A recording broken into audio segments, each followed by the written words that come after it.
Shalom, everyone. Welcome to the Midrash portion of today's Reunion Roadmap. With me today is David Jones from Florida. David, how are you?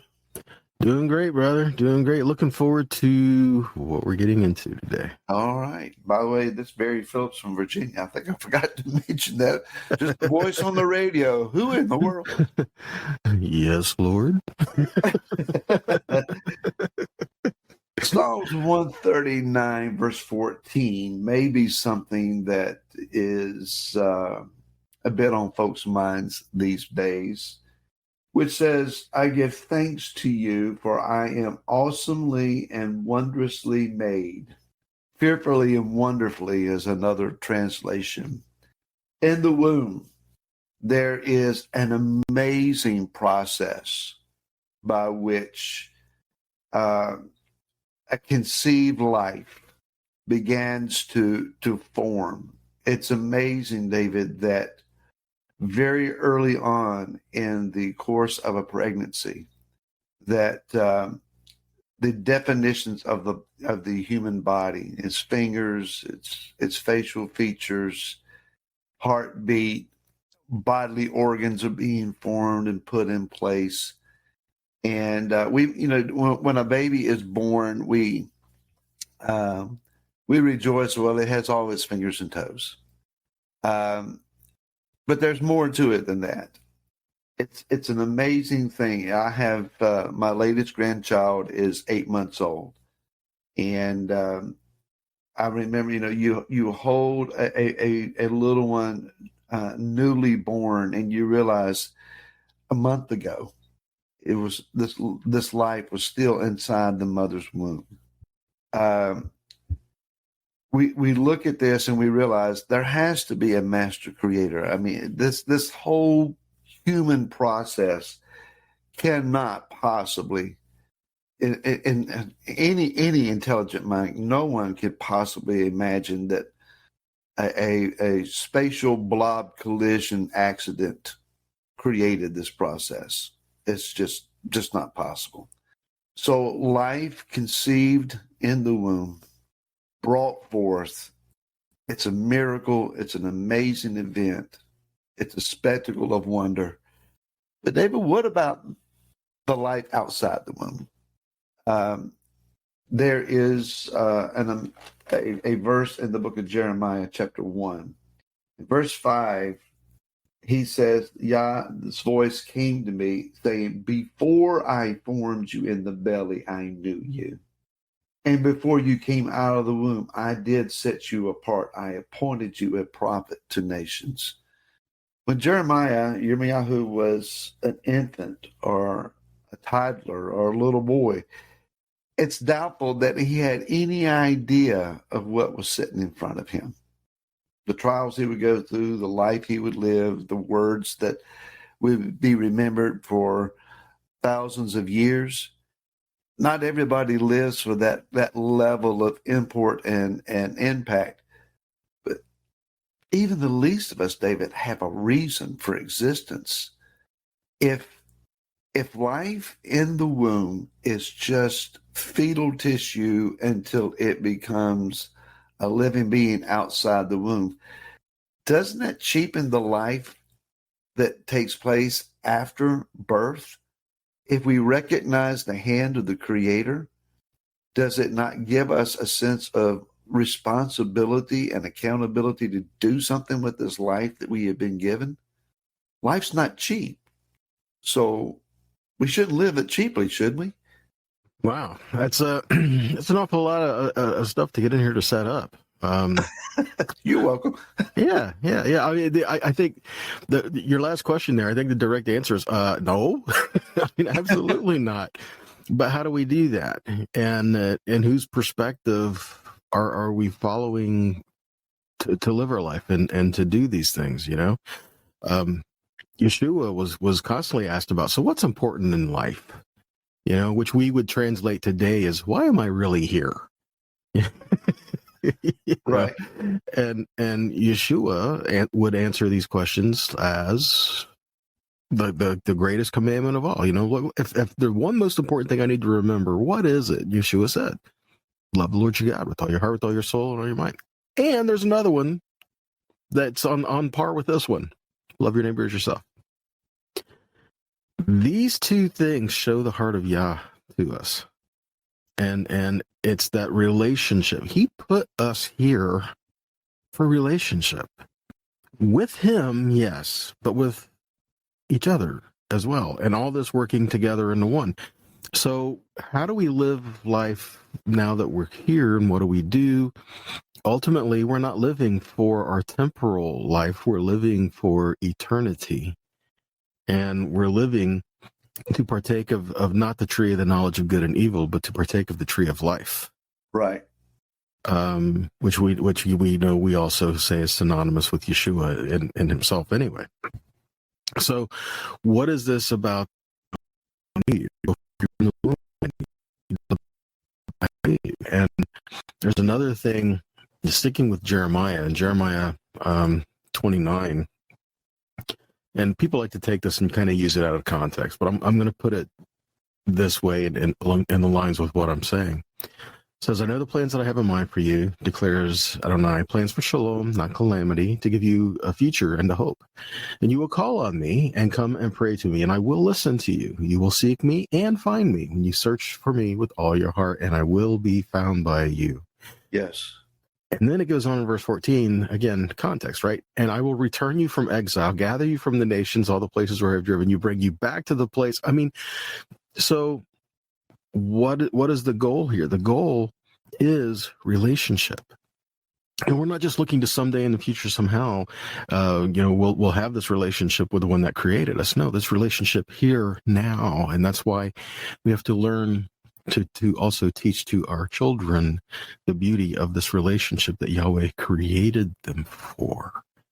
And so and in that we're giving identity, we are giving purpose, we are giving everything that we are doing here now, because this is the way that Yahweh designed you, created you. Yeshua said abundantly. How does that happen? By following him. Yeshua said, my sheep know my voice and they follow me. So what is it that he wants us to do in life? To follow him. But what does that look like? What did Yeshua come to do? What is the purpose here? If Yeshua came to bring us back to a place of relationship with the Father and to call those in the covenant, I mean, how do we live that way? Well, now we can go back to Deuteronomy, and I think it's chapter 10, Deuteronomy 10. Let me get here really quick. Deuteronomy 10, verse 12. So now, Israel, what does Adonai your God require of you? You ever ask a question like that? Let me paraphrase it. God, what do you want from me? Or God, I don't know what to do. What should I do here? Which that's what we're talking about. We're talking about plans. We're talking about purpose. And we can get so caught up in this thing of purpose that we can paralyze ourselves. It's like, I don't want to do anything outside of God's plan for me. So therefore, I'm not going to do anything at all. And I'm not going to get a cup of coffee until God tells me it's okay to get a cup of coffee. Because if he doesn't say it, then he doesn't want me to do this, and a glass of water in the morning. And I mean, all these things, we can get really hung up on these things.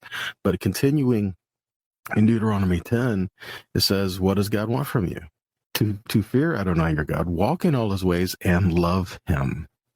And you go on and continue to read that, to serve Adonai with all your heart and all your soul, to keep his mitzvot and his statutes for your own good. I mean, all these things are going in here, but this is the point, to walk in his ways and love him. And I think that's along those lines of, why am I here? That's why you're here, to walk in his ways and to love him. David, I read a number of years ago, a Torah commentary, a rabbinical commentary.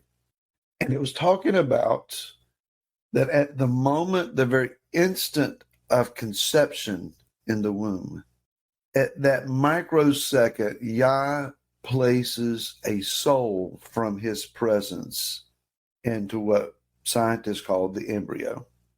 That when life is instantly conceived, at that very instant, life from heaven is also deposited into that being. So the soul does not enter into the baby at birth. It's at the very instant of creation. And thinking about that, the soul that is in the babe comes from the presence of Yah. In fact, every living being on the planet, every living person on the planet has a soul that was sourced from the very presence of the Most High. In response to that, it was talking about when Moshe was on the mount and asked to see the face of the Creator and was told, no one can see my face and live. It's not that the face of the Creator was so horrible in the holy aspect of that word, the sheer terror of the holy type thing, that it would kill you to look at him. It's that your soul that was sourced with him would immediately leave the human body for the preference of being back at the place where it was originally created. That the soul within us prefers greatly the presence of the Most High over life in the human body. So it was that Moshe's soul would fly from his body to go back to its source. That is ultimately the yearning of mankind, that the soul that is in us, placed there in the womb, wants to reattach with its source and meaningfully connect, move, operate, live in the light of that source.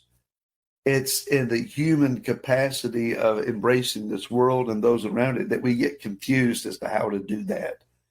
Somehow our brain tells us, or our flesh tells us, it's in the pursuit of pleasure, or it's in the acts of vengeance in behalf of this misunderstood one, or any long list of faulty reactions.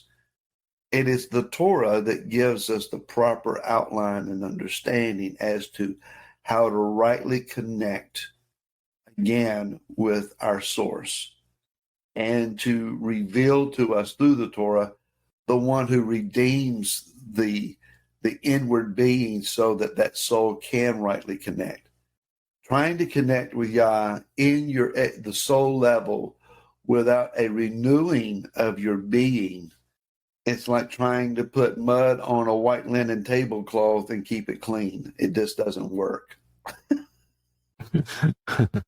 I like that picture. That's a good one. You know, it comes back to where do we originate from? Where do we come from? And we come from Yahweh. I mean, in the very, very beginning, Yah breathed into man and created a living soul. When Moshe was praying, you know, he would pass and there would be another leader, and he prayed and he said again, and this is back in Numbers 27. He says, let Yahweh, the God of the spirits of all flesh, appoint someone to be over the congregation. And I like that phrase, the God of the spirits of all flesh. He is the God of all of us, body, soul, and flesh. Yes. And he is the one who knows us all. So therefore, we are subject to what he desires for us. And that is going to be something that is from the womb forward until we return to him. And it's what's the name of that call? You know, the where we're so hung up on the destination that we forget the importance of the journey. Absolutely. Yes. You know, we're so caught up on if I could only do this, and if I could only do that, and if I could only make it to here, that we are forgetting the importance of how he wants us to live today for him, here and now. You know, again, not just live, but have a life that's worth living. As Yeshua said. David, unfortunately, we have run over our time a bit. So, folks, thank you for listening to our Midrash. If you have questions or comments, you can reach us at Reunion Roadmap at MeneYosefNA.com. And we look forward to being with you again next week.